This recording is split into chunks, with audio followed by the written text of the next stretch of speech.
बिस्मिल्लाहिर्रहमानिर्रहीम। अस्सलाम वालेकुम। उम्मीद है मेरे तमाम व्यूवर खैर खैरियत से होंगे। जुड़े रहें, अगर दुकानदार हैं या कस्टमर हैं जुड़े रहें हमारी वीडियो के साथ। आपको बताएंगे कि हमें ये एक बोतल कितने की पड़ती है और एक पैट हमें कितने का मिलता है। ये टोटल पैट 6 बोतलों का पैट है, 1.5 लीटर की बोतल है। ये हमें 180 रुपये में मिलता है और एक बोतल हमें पड़ती है जनाबे वाला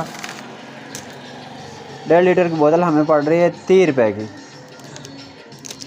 30 रुपये की हमें एक बोतल पड़ती है।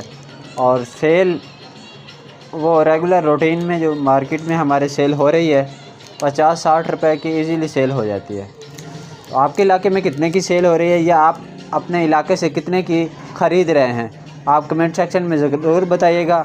अगर आपने हमारा चैनल लाइक एंड सब्सक्राइब नहीं किया तो काइंडली सब्सक्राइब कर लें। आपको तमाम आइटम के रेट्स मिलते रहेंगे कि ये हमें कितने में पड़ते हैं दुकानदार को और हम सेल कितने में करते हैं। आप कमेंट में ज़रूर बताइएगा कि हम इसको कितने में सेल करें। कुछ आइटम होते हैं उसमें मार्जिन कम होता है और कुछ आइटम होते हैं जिसमें मार्जिन ज़्यादा होता है।